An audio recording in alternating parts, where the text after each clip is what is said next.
Mr. President, this is a strong slate of candidates for the Forestry Board, which is still in a state of evolution, and I recommend an aye vote on this slate. Jo Justice is a fourth-generation Oregonian who grew up near St. Helens and currently lives in La Grande. He's a professional forester who has worked in all of Oregon's major timber regions, the Coast Range, Willamette Valley, Southern Oregon, and Eastern Oregon. From 1994 to 2000, Mr. Justice was a forester for International Paper at Roseburg Forest Products in Veneta, which is near Eugene. He's a school board member in La Grande. His first job was as a Department of Forestry firefighter, and now he is a region manager for Hancock Forest Management. Jo is dedicated to public service and using his knowledge about forests while helping Oregon thrive. That is his reason for seeking nomination to the board. Hancock Forest Management is the second largest private forest land manager in Oregon behind Weyerhaeuser, with more than 600,000 acres across the state. The second nominee, Jim Kelly, is the founder of Rejuvenation Incorporated in Portland in 1977, a very successful company. Now Mr. Kelly, since selling that, is a rancher in Eastern Oregon. He has grown his Big Basin cattle ranch to a 17,000-acre operation raising grass-fed Blue Basin beef. His ranch is located on the John Day River in rural Grant County. Recently, Mr. Kelly added about 250 acres of conifer forest to his thousands of acres of sagebrush, grassland, and juniper. Mr. Kelly understands the struggles of rural Oregon and the natural resources economy, but he also values sustainable use of these resources. Mr. Kelly is uniquely capable to serve as a bridge on the Board of Forestry. The third nominee, Dr. Brenda McComb, brings decades of forestry science and management experience to this appointment. She has strong academic credentials in natural resources, wildlife management, and forestry, and has served in faculty roles at the University of Kentucky, University of Massachusetts in Amherst, and our own Oregon State University. At OSU, Dr. McComb has served as head of the Department of Forest Ecosystems and Society, Dean of the Graduate School, and as Vice Provost. She has extensive knowledge on forest and habitat management issues and will bring thoughtful expertise to the Board of Forestry. This is a very strong slate, and I urge your aye vote. We'll now go to discussion. Recognize Senator Fred Gibran.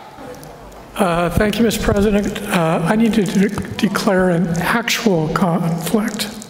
Well, then please do so. Colleagues, Hancock Forest Management that you heard mentioned, I own their headquarters building and I lease it from them. To the motions. To the motion. I think it is a big mistake to put all three of these people together. Jo Justice, I honestly would have no problem supporting, but the philosophy of that we're not going to cut a tree in this state has got to end.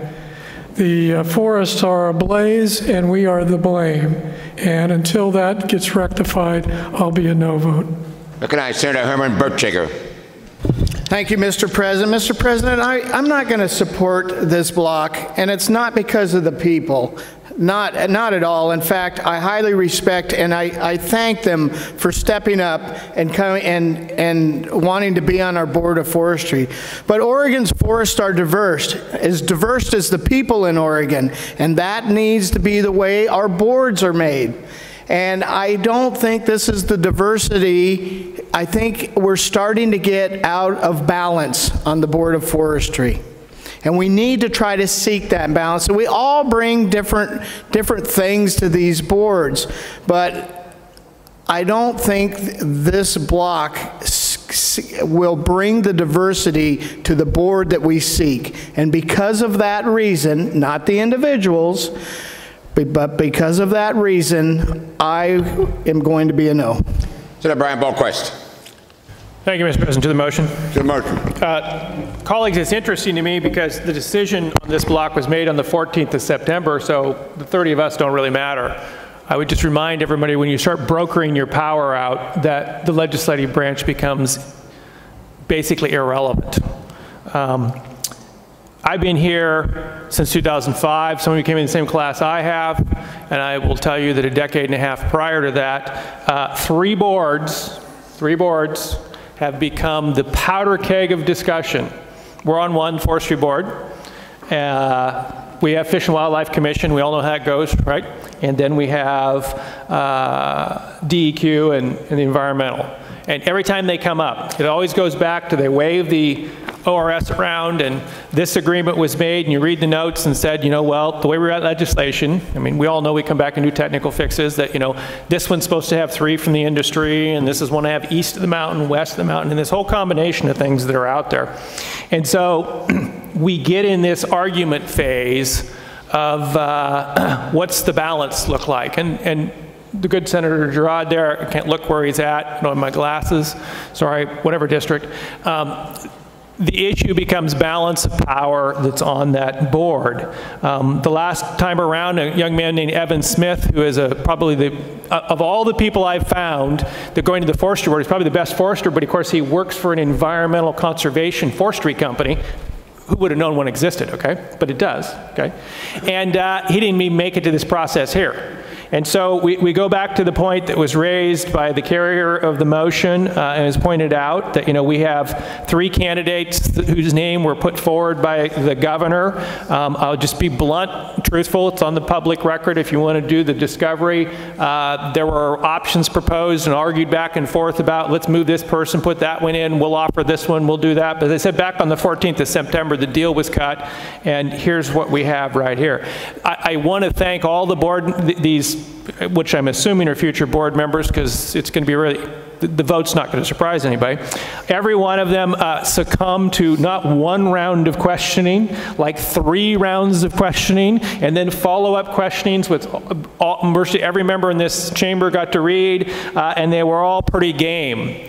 When you started into this, Mr. President, you frankly had a prominent businessman, what it looked like on paper, you had a forester on paper, and you had an environmentalist on paper. When you got done with the questions, you couldn't tell the difference between them, because one who thought was one turned out to be the other, and it was just a shotgun mess. That's what it was, Mr. President, and trying to figure it out.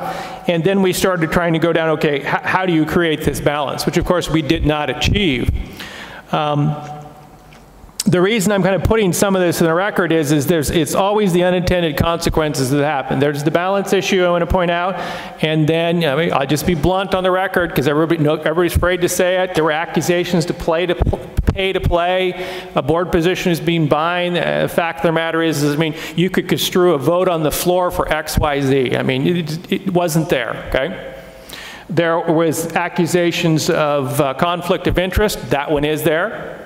If you so choose to do the vote the way I think it's going to go, then we will get the formal LC opinion and make sure that people declare their appropriate conflicts of interest in the future. There are questions of auditing and contract issues. That has been requested to the Secretary of State to look at. And so this has turned into the biggest quagmire nomination I have ever seen. And it comes back to the same point, and that is that the 3 people are qualified, but it puts the whole system out of balance. And the fear of being out of balance, considering all the legislation before us, has sort of brought us to the point where we are. It's probably going to be a party line vote. I just want to point out it is really a rural versus urban vote, and it's a policy versus policy vote. And it has no reflection whatsoever to do on any one of the individual candidates. Thank you, Mr. President. Senator Burdick, do you wish to close? The question is, shall the Senate confirm in blanc the 4 governor's appointments that have been listed on the record? Those of the opinion that the appointment should be confirmed, please say aye as their names are called, and those opposed, no. Will the clerk please call the roll? Beyer? Boquist? Burdick? DeBoer? Dembro? Frederick? Gelser? Girod? Hansel? Hass? Hurd? Johnson? Knope? Linthicum? Manning? Modis Anderson? Monroe? Olson? Brozonsky? Riley? Roblin? Steiner Hayward? Taylor? Thatcher? Thompson? Wagner? Winters? Baertschiger? Bentz? President Courtney? Yes. Voting no, Baertschiger, Bentz, Boquist, DeBoer, Girod, Hansel, Hurd, Knope, Linthicum, Olson, Thatcher, Thompson, Winters. 17 aye votes. The governor's appointments are confirmed in block.